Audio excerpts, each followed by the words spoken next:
Hey guys, I'm Randy. And I'm Daniel. We're two lifelong friends and musicians, but when we're not playing gigs, we like to talk games. And today on the Game and Gig podcast, we're talking about the rise and fall of Kirby and how we hope he will soon rise from the ashes as a beautiful pink phoenix.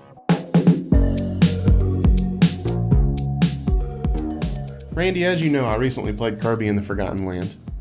As did a lot of people. Yeah. Now, I didn't play it when it was like brand spanking new. I'm a little behind. It's not that old though. No, I mean, I'm a few less months now. I'm less behind than I normally am. I mean, Sure. to be honest. It was my first Kirby game, Now, I've been familiar with Kirby my whole life through Smash, but I've never played one of his games. So, I didn't really have high expectations, and it absolutely exceeded every expectation I had. I just loved it so much. Yeah, I also really liked Forgotten Land. It wasn't my first Kirby game, but it was my second Kirby game. Mm-hmm. And as sad as it is, my very first Kirby game that I ever played was Star Allies. Yeah. Well, actually, I guess Forgotten Land was my third, but Star Allies Because you was my played Kirby's first. Adventure almost to completion. Almost, yeah. I almost played all the way through. You But almost finished. I almost finished, yes. But Star Allies was actually my first Kirby game, and I had avoided it. I had avoided playing Kirby my whole life because I thought it was like the kids' platformer. Mm-hmm. It seemed, Kirby's this little pink, cute puffball. No, he's adorable. Yeah. And so I just didn't think anything about it. But when the Switch came out, I got really into the Switch, and I was purchasing every single Nintendo published game, and that included Star Allies. And I played Star Allies, and I wasn't a big fan. I'll be honest. It made me think, okay, my suspicions about Kirby were right. I didn't like Star Allies. I thought it was way too easy. Basically, that was the main thing. It had no difficulty. It was kind of very repetitive. I didn't like the gimmick that was in it. Mm-hmm. And the gimmick behind that game is that as you're going through the level, you recruit some NPC characters to fight alongside you, which made it even easier because then you didn't even have to take out enemies. They would do it for you. You could have like 3 NPCs with you. There were some puzzles that were interesting, but it really was just bleh to me. Yeah. Well, it was because of your review of Star Allies and the internet as a whole that made me not want to play it, which just continued to cement that same attitude towards Kirby that you just said. I thought it was just going to be the kids' game. Didn't want to play it. But through GameFly, I played Forgotten Land because I knew it was risk-free. Yeah. And I just loved it so much. All the things you talked about,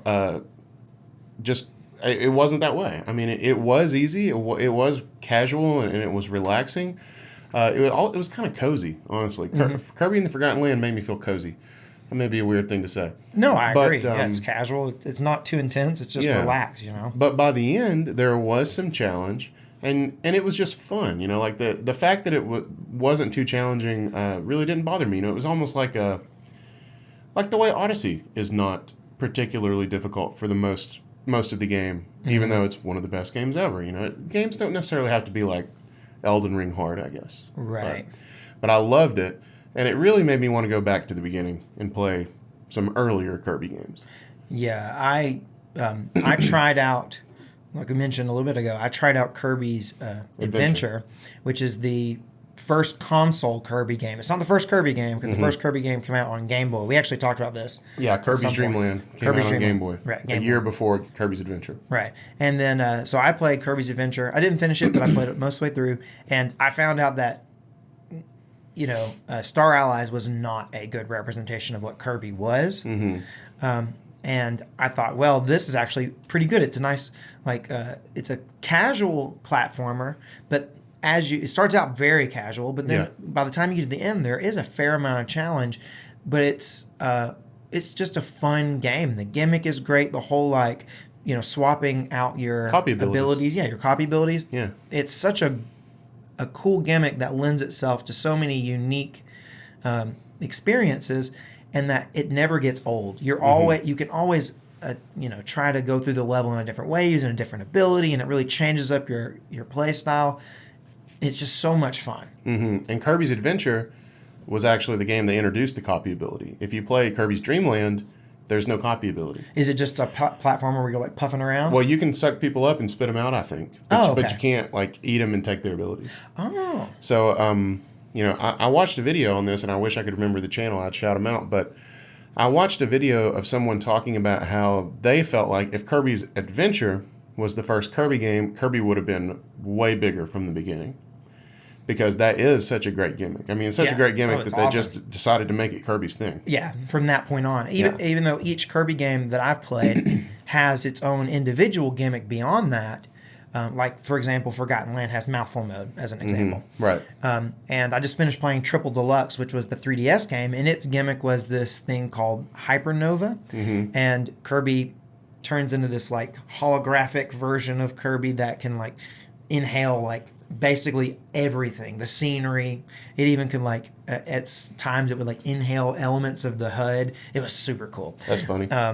But there was all kinds of gimmicks in the earlier games as well, but still, yeah, you're right, that copy ability is the main one that's held out because it's such a good gimmick. Yeah, it really is. And I actually didn't play Kirby's Adventure, but I did go back and play the GBA remake of that game, which is Nightmare in Dreamland, which people say is a great Kirby game, and I couldn't agree more. Yeah, I've always heard that it's amazing. It is. It's super good. I played the whole thing in like 2 days. I mean, it's not particularly long.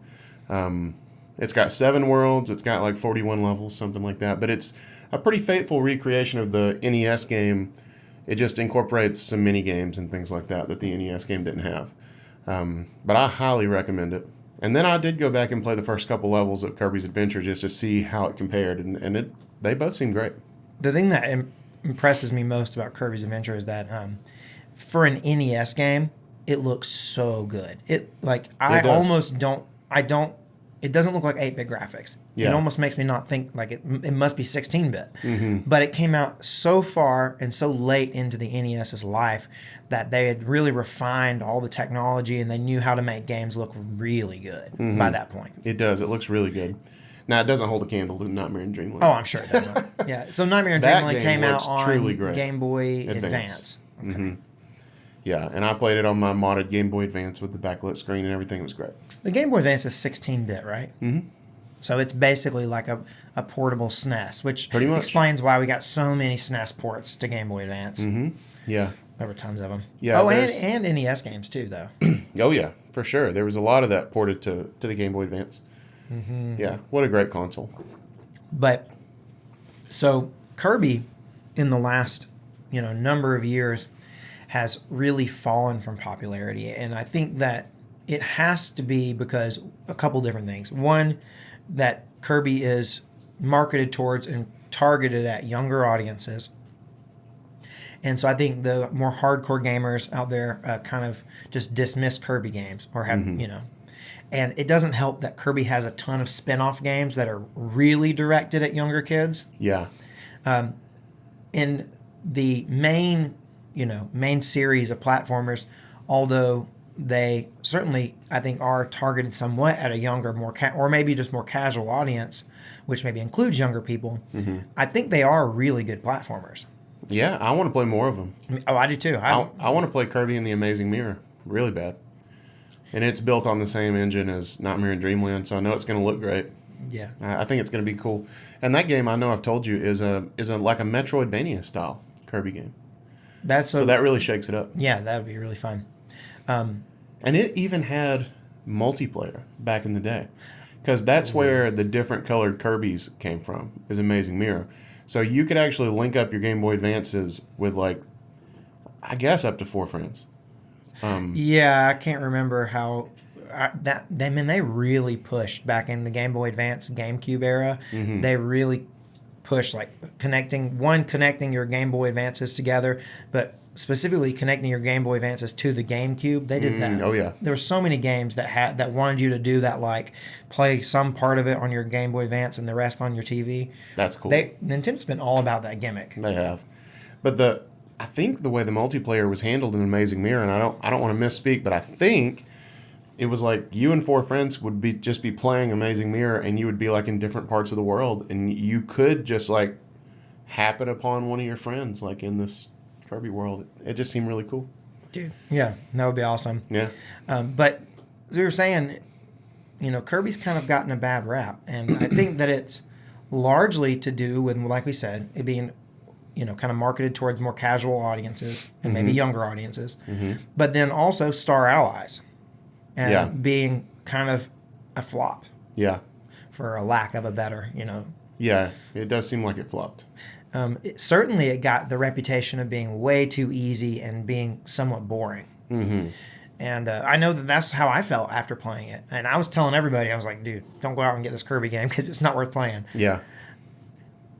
So they had to do something about it, if they're going to turn around, because there's been so many Kirby games. It's not like they're going to just stop playing, stop making Kirby games because they have one that's bad. And there probably have been some other ones that are bad that we just have missed, but certainly Star Allies was not great. But Forgotten Land, I think, was exactly what they needed to do. I think it was as well. I mean, when it first got announced, it got a ton of hype because it looked like Kirby Odyssey. I mean, we weren't sure if it was going to be like an open world 3D Kirby or what. It ended up being more of a 3D world kind of Kirby game where you do select levels and you're just in a 3D environment. But it worked so well and it played so well and at times looked really good.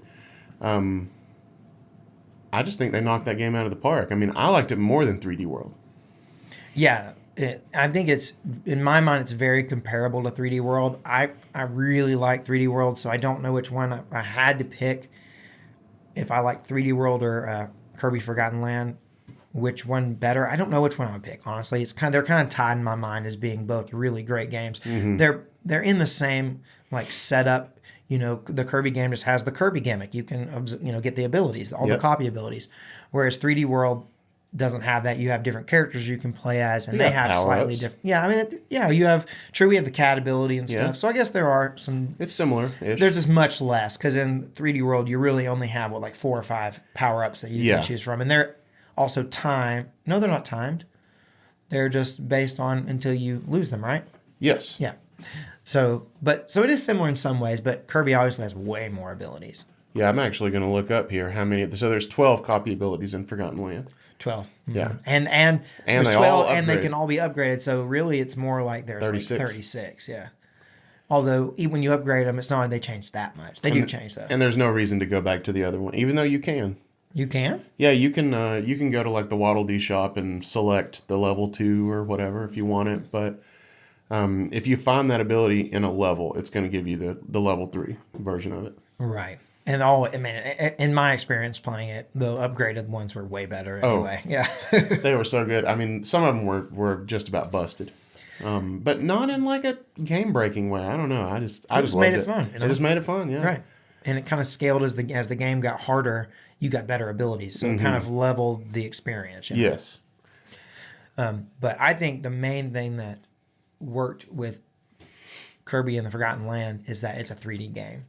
And I think that just the fact that it's in 3D made more people want to try it. Yeah. Because I think if they had put out a fantastic 2D platformer, I don't think it would have redeemed Kirby in the way that Forgotten Land did. Yeah, I don't either, because people are so hesitant to play it. I mean, you heard the hate, surrounding Metroid Dread being a full price game and being a 2D platformer, and those people, we all know those people are idiots, but they exist. I mean, there can be some fantastic 2D platformers. Yep. And I think that Kirby, certainly will have more 2D platformers in the future. I don't think this new 3D styled game is going to be the only way for Kirby in the future. No. But I think that doing this, making this 3D game that is interesting to the more hardcore gamer scene, not just pure casuals or younger audiences, I think was a really, really smart move. And I don't know if they had planned to do this the whole time or if after Star Allies came out and they realized it just was people were over it and they didn't like it. I don't know when it started development, but whether it was a response to Star Allies or whether they've been planning it the whole time, either way, I think it was the perfect move. Yeah, I agree. I'm curious to see how the two games reviewed differently. So, Kirby and the Forgotten Land, 85% on Metacritic, 8 out of 10 IGN.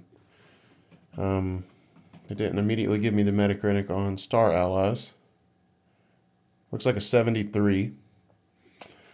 And let's see what IGN got. An 8.3 out of 10. Gave Star Allies an 8.3. Interesting. So Okay. IGN likes Star Allies more than... I would be more interested in seeing go to Metacritic and look at the user reviews for both those games. I think that would be interesting because, like, critics... The user score on Metacritic is a 7.5. For Star Allies. For Star Allies, yes. And 73. So that matches pretty well. If critics are giving us 73, user score 7.5, that's more or less about the same. So critics and users are pretty much in. Yeah. But and 7.5 is generally actually a pretty good score. It's not that bad. I mean, it's not the best score in the world, but it's not that bad. 8.8 user score for Forgotten Land and 85. So it's certainly in the next tier up, But I really did think that Star Allies was not my cup of tea. It was just way too easy. Maybe if one day after maybe playing some more Kirby games, I might go back and play it and see if I feel different about it. Maybe if it wasn't my first Kirby game, maybe I could like appreciate some of the references more, and stuff like that. But in Star Allies, are the Waddle Dees your friends? Or are they enemies? I think that they are enemies, like typically, but you throughout the game you run across all the different enemies that have the abilities, right? Right. And you have this it's like a heart you throw at them, and if you throw that heart at them, they become part of your team. They start following you around, and they will fight with you. They fight alongside you, and you can do that. You can have 3 like allies alongside with you. So that surprised me in after playing Forgotten Land and then went back to Nightmare and Dreamland. It surprised me to find out that the Waddle Dees are basically the Goombas of Kirby.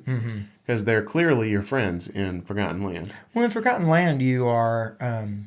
it's kind of like... The setting is different. The setting is way different, and the Waddle Dees have been kind of captured. Yes. And so I don't know that they're so much your friends as Kirby's just does a really good deed, and helps out. Yeah. And then, like, even DDD, like... I mean, that's a thing about Kirby, I guess, is that nobody seems to really be an enemy.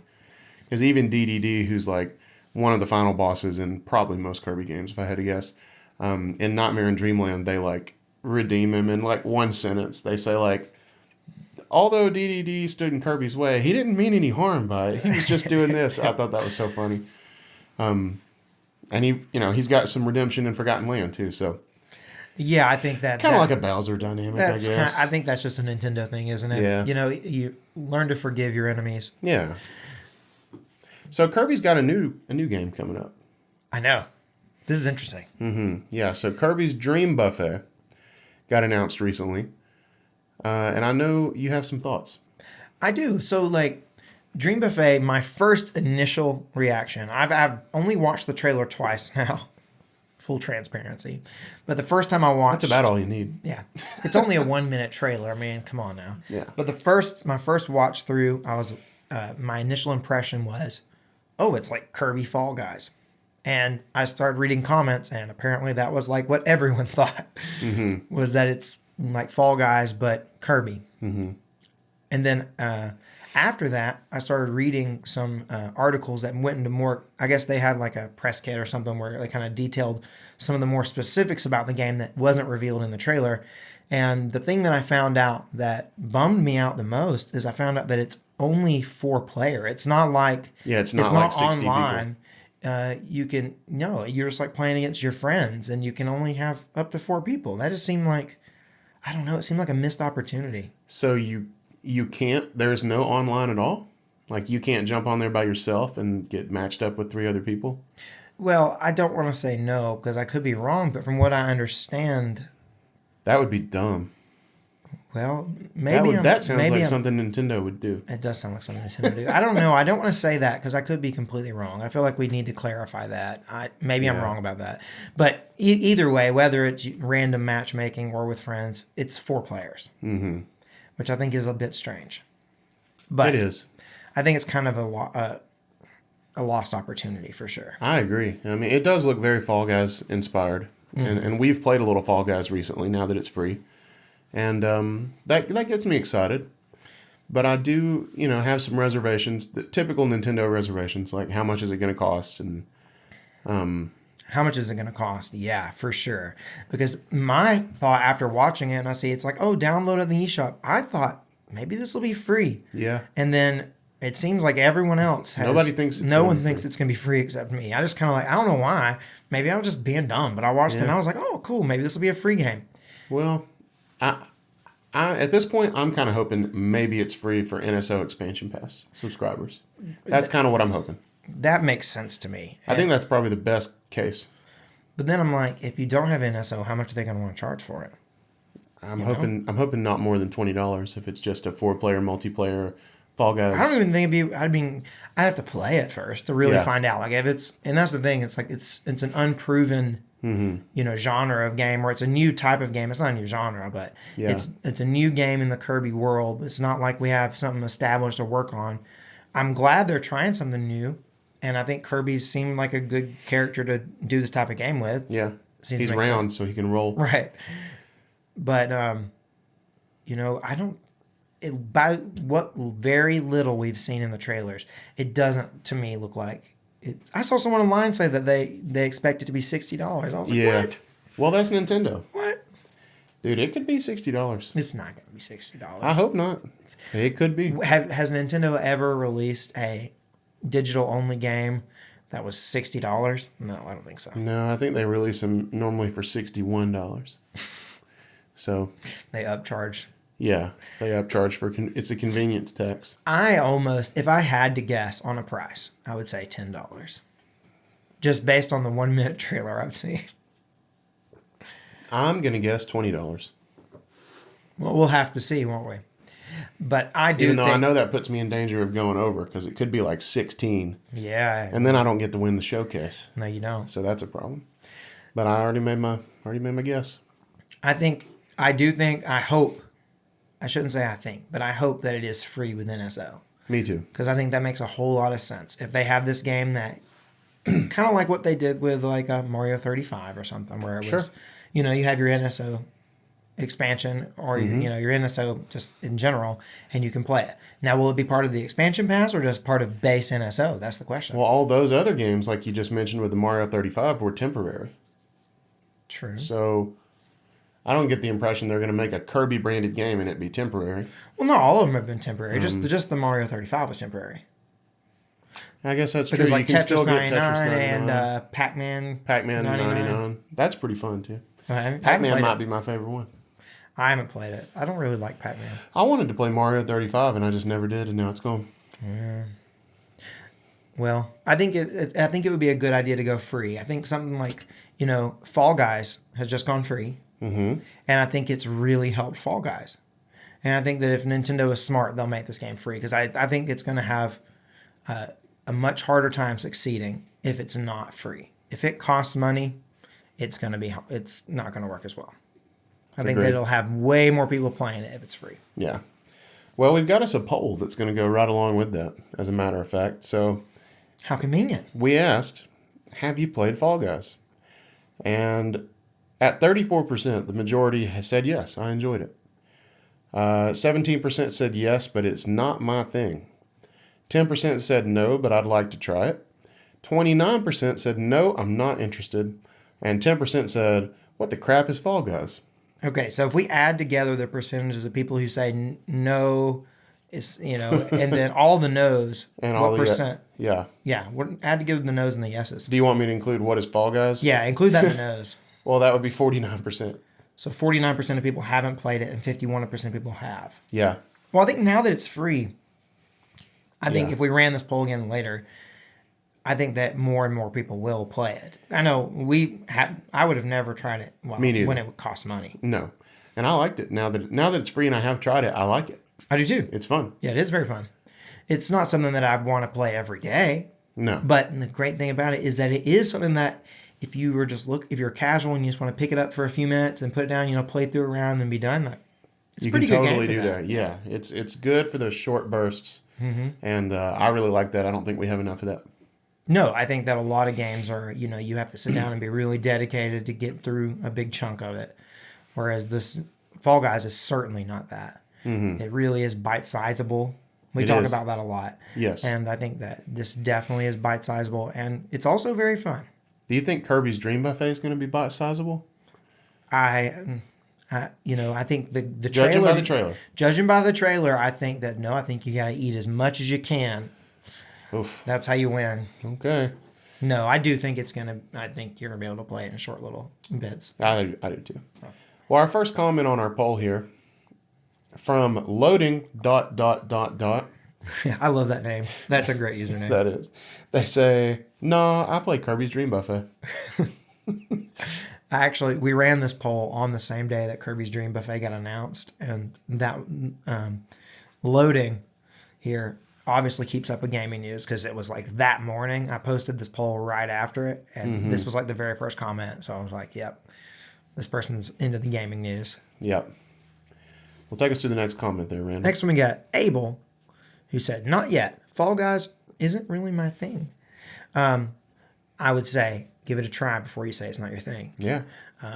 Because if you haven't tried it, you don't know. But at the same time, I could get how watching it you think, it's probably not going to be my thing. Yes. But now it's free, so try it. You got no skin in the game, at this point. Yeah, try it. I think that is one of the really good things about free-to-play games. It's like one of the things I like about them. The thing I don't like about them is how they're monetized. Yes. That being said, Fall Guys is really great in that the only thing they've seemed to monetize is cosmetics. Yeah. And we like that. I really like that. We like it when it's just cosmetics. My favorite way for free-to-play games to monetize is through cosmetics only. Because it makes it so that people who don't want to pay anything, they don't have to. Yep. And they're on the same, even playing field as everybody who got mommy and daddy's credit card. That's right. We got another comment from some guy with no life. Man, the good usernames today. I know. Just some guy with no life says, "I think it was not worth money, but now it's free, so it's worth a shot. And it's pretty fun, but it got repetitive for me pretty quickly." That's fair. Right, but it's free, so even if you only get a couple days of enjoyment out of it, it was free. Mm-hmm. Like, why not? No reason. Yeah, I think that I really do like games who monetize with just cosmetics. That's why I've always been a huge fan of the way Sea of Thieves is monetized. Mm-hmm. Heck, even something... No, wait. I just remembered something about Fortnite. Fortnite has a thing... Breaking news. That, at least back when I played it years ago, they have a thing where you can purchase a, XP boost that boosts your, experience, which you can use to purchase more, Maybe it's not XP. Maybe it's like a... Yeah, but that just works you through the season pass quicker. Right? Yeah. That doesn't give you an advantage in the game. No, I don't think I don't think that in Fortnite you can purchase anything that give you an advantage in the game. Besides maybe some cosmetics may be more tactical than others, but maybe, yeah. But still I think Fortnite is largely just cosmetics that you purchase. But yeah, so I really like that. I'm glad Fall Guys went that way. Because they're probably, honestly, I've seen lots of paid cosmetics on people in Fall Guys. Me too. So I know that people are paying the money. Yeah.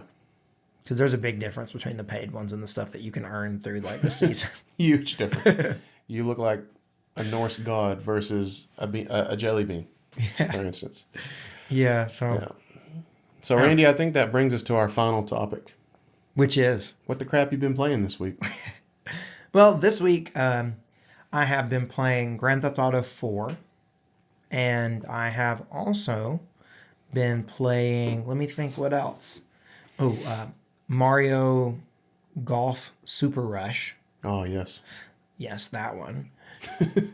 And I've also been playing Bayonetta 2. Because all the Bayonetta stuff coming out this week got me wanting to play Bayonetta 2 before 3 came out. Yeah. I'd already played Bayonetta 1, back in the day. Well, I shouldn't say that back in the day. I got it when the Switch came out. Okay. Around that time. Yeah. So I've been playing Bayonetta 2. I've been having a lot of fun with that one. It's, if you guys haven't played Bayonetta, it's hack and slash. And surprisingly mature in its content. Yes, I saw it when I was at your house for a few minutes. Yeah, it is. And which is weird because Bayonetta 2 is only on Nintendo. Yeah. That surprised me. But Bayonetta has an interesting history in that it originally was not a Nintendo game. Originally published by Sega, I believe. Sega. And It's developed by Platinum. I think Platinum. I haven't played. I think it's I Platinum. haven't seen the logos at the beginning of the game. I think it's Platinum. And so after Bayonetta 1 didn't, set the world on fire, but still they were going to make the second one. I think they actually started development and then Sega pulled out of wanting to publish it. And Nintendo came in and funded, and Bayonetta 2 became a Wii U exclusive and then eventually ported to the Switch. And now Bayonetta 3 will be a Switch exclusive. And rated M. Rated M. That was another thing I got announced this week because Yeah. it got its release date, which is coming in, I think, October 28th. And I need to it's gonna be play rated through M. 1 and 2. I need to just power through them. They're not long games Yeah. at all. Yeah, I need to play 'em. and they're really fun. 2 is definitely so far easier than 1. One's pretty difficult, but it's fun nonetheless. Yeah. 2 seems easier, but I like 2 better because it's a little more forgiving and it makes it more fun, less frustrating. Yeah. But everything I've seen about 3 looks great. But in terms of what I've been playing that, and like I said, Grand Theft Auto 4. And I am probably about a quarter to a third through that game. It's a pretty big game. Yeah. And the thing that has surprised me the most about Grand Theft Auto 4 is how similar it is to the older 3D Grand Theft Auto games, like 3, Vice City, San Andreas. 4 is way more in line with those games than it is Grand Theft Auto 5. And always in my mind, I remembered Grand Theft Auto 4 as being a huge jump. Because when I played it for the first time back in 2008 when it came out, I remember thinking that it was oh man, this is so much better than those old games. Yeah, I thought the same thing. We talked about that. In my mind, it seems like 4 is almost 5. It's not at all. It's crazy. I couldn't believe going back to it how aged it feels compared to 5. And 5 doesn't feel that way at all. No, 5. Well, 5's also been updated for 20 years at this point. Right, but I mean, still, I played 5 on PS4, and I doubt. I mean, it probably was different than the PS3 version of the game. Yeah. But I don't know. It just didn't feel like it. I haven't tried the new versions, like the current gen versions of GTA 5, but I bet they're awesome. GTA 4 feels quite, it feels dated. Yeah. But is very good still, though. It's Grand Theft Auto. I mean, Yeah. It's always been good. It's going to be good. Yeah. But then playing Mario Golf Super Rush, which it's a golf game. I like golf games, but I have to say this one's probably it's ho-hum. It's okay. It's not bad. It's definitely there are other golf games that I like. Yeah. Everybody's Golf. I played that one maybe a year or 2 ago and loved it. And this just makes me wish I was playing Everybody's Golf. Sorry to hear that. Yeah. What about you? What you been playing this week? Well, I finished Kirby and the Forgotten Land. I started and finished. Did I finish Kirby and the Forgotten Land last week or this week? Anyway, it's I been know real yesterday recently. when I was on the Switch, I was checking to see how much I had played, how much time I had put into not Bayonetta, the golf game, Super Rush, and I saw that you had last played Kirby and the Forgotten Land 5 days ago. That was yesterday. Okay. Well, I finished that this week. Yeah.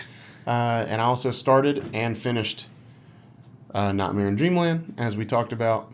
Loved both those games. I'm officially a Kirby fan. I even made my profile picture Kirby. Oh, you're a big fan now. Yeah, that's what I do. When I get into something new, I change my profile picture. But aside from those games, of course, I've been playing some Sea of Thieves. And I've also been diving back pretty deep into the world of emulation, which stay tuned for a future episode on emulation.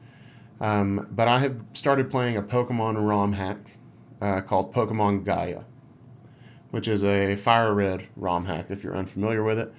And it's just basically an original Pokemon game. Just a fan-made original Pokemon game built on the Fire Red engine. It's got way more Pokemon. I don't know through what generation they have. It may be through all of them, for all I know. You can get, I think, almost all the legendaries. There's Mega Evolution. It brings in a bunch of more updated Pokemon mechanics to the old formula, which has been really cool. As you know, I started to do a Nuzlocke Yeah, 'Cause you told me about that. You were going to do this Yeah. this Nuzlocke where you could only catch the first Pokemon you found in each area, and then if you died, it was died for real, and if the Pokemon died, they died for real. Yeah, well, those are the only rules to a Nuzlocke, as far as I know, is any Pokemon that faints is dead. You have to either put it in the PC or release it. And then if you lose a battle and black out or whatever, it's game over. You're dead. And you can only catch the first Pokemon that you see in each area. That seems like a weird rule to me. Well, it's meant to make it so that you use some Pokemon that otherwise you wouldn't use. Okay. And you also have to nickname every Pokemon. That's also a weird rule. Because it wants you to like get attached to the Pokemon. That way when they die, it feels real. Oh, okay. Yeah. Yeah. So I was being really mature with my names. I'm sure you were. I'm sure you were. You know how I am. I was naming them, cutesy little names. Cute too. Yeah. But so anyway, I'm still playing through that, and I'm enjoying it. So that's pretty. Every now and then you got to go. Well, what back and get a happened? little... What happened? Oh, to the Nuzlocke? Yeah, you got. I lost. I died. You didn't want to start back over? No. So I just decided I'll just play the game. Just play like you. So I'm just gonna play Guy. Yeah. But yeah, I died in the Nuzlocke. I'll try it again another day, but it is not this day. That doesn't sound like, honestly, that doesn't sound like something I would really enjoy. I think it sounds pretty cool, but I like Fire Emblem, and they have permadeath. If a troop dies in battle, so it kind of reminds me of that. And you don't have. They're self-imposed rules, so if something dies and you don't want it to die, it don't have to die. Really. Right? Yeah. They're self-imposed rules. Yeah, so let us know, if you want us to do an episode about emulation and all that, because I really like that. Yeah, we've talked about doing it, so. Yeah, I also I played just the very beginning of AM2R, which stands for Another Metroid 2 Remake, and it's a fan-made Metroid 2 remake. How's that stand up against, you've played both Metroid 2 and you've played Samus Returns? Yeah. So. Well, I didn't play super far into it. It's definitely going to kick the crap out of original Metroid 2. Because that game is just... it's really cool, and for the time, I'm sure it's amazing. But... I don't even know, man. I just, you don't have there's no maps, and you're just in this ever-growing world trying to commit genocide against the Metroids. And I got lost. I was playing it, it's a Game Boy... original Game Boy game, so you don't exactly have the most sophisticated graphics to differentiate area from area. And I got lost, and I couldn't. All black backgrounds, from what I remember. Yeah, life took over, and I had to do stuff for 2 days. And when I came back to the game, I was completely lost, and I could not find the next Metroid. And I got super frustrated. I got about halfway through it, probably. But Samus Returns is amazing. Oh yeah. So that's one that track down a 3DS in that game and play it. It's so good. It's a shame that game's stuck on 3DS and hasn't come over to Switch yet. I know. I'd play it again. If they put it on Switch, I'd play it again. If you like Dread, that's where Dread got a lot of its mechanics, like the parry and the free aiming and all that. That all came from Samus Returns. Mm-hmm. So, Return of Samus. No, Samus Returns. Return of Samus is the original. Yes, you're right. It's called Metroid 2, Return of Samus. Yeah. So I don't know where AM2R is going to sit by the time I finish it, and I am going to finish it. But definitely better than OG Metroid 2. Yeah, I'm sure. It's built on the Metroid Zero Mission engine. Which is a good... yeah. So it's going to play like the Game Boy Advance games, So. Yeah, which are great. I love both those. Me too. Zero Mission and Fusion. They're awesome. Yeah. All right, guys, we're reached the end here. But let us know, what do you think about Kirby? Have you played any Kirby games? Have you played Forgotten Land? Do you think it redeems Kirby? Is Kirby coming back, or is Kirby dead? Did Star Allies kill Kirby? Are you going to remember the land? Are you going to remember the land? But let us know your thoughts on Kirby. And until next time, guys, I'm Randy. He's Randy. And he's Daniel. And this has been Gaming Gig. Peace out.